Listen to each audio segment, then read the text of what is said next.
तो दोस्तों इस वीडियो में बताऊंगा कि आप किस तरीके से इस चार्जिंग जैक को चेंज कर सकते हैं। अब जो वीडियो में बताऊंगा वो बिल्कुल बिगिनर्स के लिए है और अगर आप प्रो भी हैं तो भी आप इस वीडियो को देखिए। तो सबसे पहले क्या करेंगे, इसको साफ़ कर लेंगे। चार्जिंग जैक को आप साफ़ करने के बाद आप इसमें जो आपका सोल्डरिंग वायर यूज़ करते हैं जो नॉर्मली लो टेम्परेचर में जो पिघल जाता है उसको आपको सिंपली अप्लाई कर लेना है। मैंने अभी तक इसको रिमूव नहीं किया, फिर भी मैं यहाँ पर सोल्डरिंग वायर जो इसको अप्लाई कर रहा हूँ। ठीक है, तो दिखा देता हूँ आपको। ये क्यों मैं कर रहा हूँ, ताकि आप जब इसमें SMD से हीट करेंगे तब तुरंत ही ये जो लेड है वो पिघल जाएगा, इसलिए मैं यहाँ पर एक्स्ट्रा सोल्डरिंग वायर ऐड कर रहा हूँ। ठीक है, चलिए मैं अभी आपको दिखाता हूँ। मैंने अपने SMD का टेम्परेचर रखा 300 और एयर 2 में रखा हूँ। और यहाँ पे जो मैंने एक्स्ट्रा सोल्डर इसमें लगाया है, इसके लिए ये बहुत ही तेज़ी से ये पिघल जाएगा और मैं इसको रिमूव कर सकता हूँ। ठीक है, चलिए मैं इसको रिमूव कर लेता हूँ।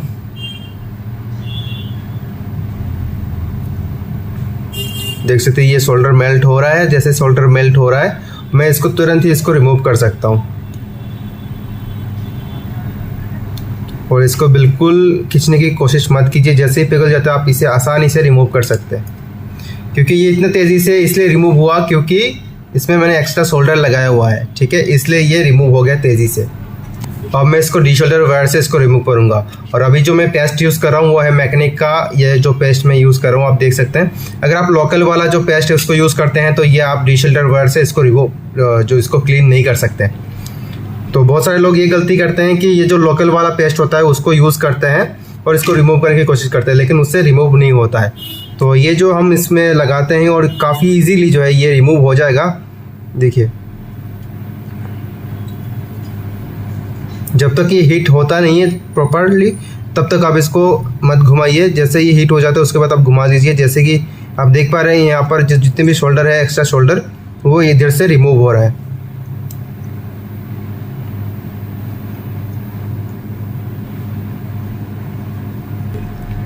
तो ये पैड जो है वो क्लीन हो चुका है। अब इधर मैं PPD यूज़ करूँगा। अगर आपके पास PPD नहीं है तो भी चलेगा, आप नॉर्मल जो शोल्डर वायर है उसको भी यूज़ कर सकते हैं। मैं यहाँ पे PPD यूज़ कर रहा हूँ।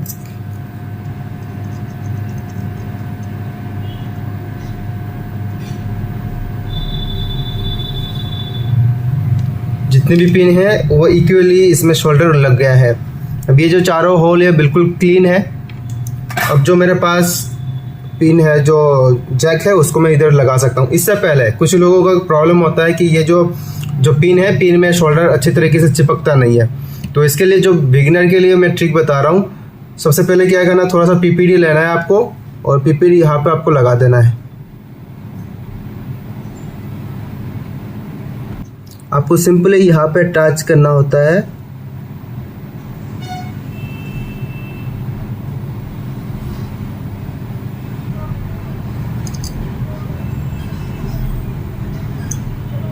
तो ये चारों होल घुस गए इसके अंदर।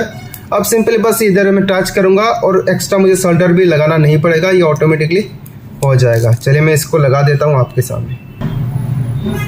सिंपली आपको जो है ट्वीज़र लेना है। ट्वीज़र लेके बस स्लाइटली आपको प्रेस करना है यहाँ पर, ज़्यादा प्रेस नहीं करेंगे। अगर ज़्यादा प्रेस करेंगे तो ये PCB बेंड हो जाएगा।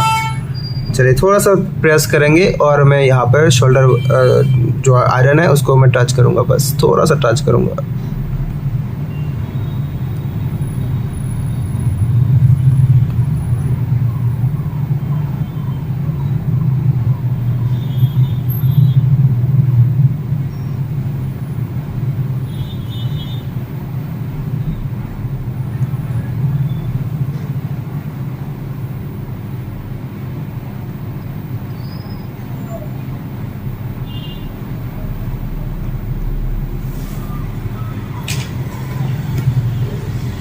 तो इस तरीके से आपको बस टच करना होता है।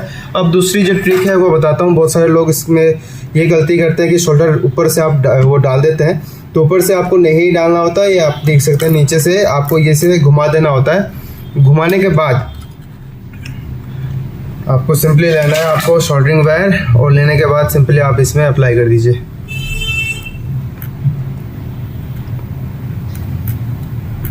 मैं नीचे से इसलिए कर रहा हूँ ताकि मैं आपको इसमें दिखा पाऊँ कि इस तरीके से ये बिल्कुल कंपनी जैसा फिट हो जाता है।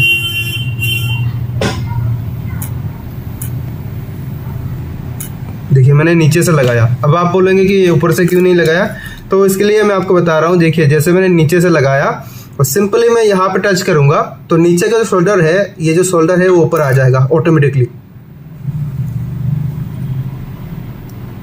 देख सकते हैं। और जो फिटिंग आएगा ना वो बहुत अच्छा फिटिंग आएगा इसमें। आप देख सकते हैं जो नीचे का जो शोल्डर है वो ऑटोमेटिकली ऊपर आ गया और इधर बॉल भी नहीं बना।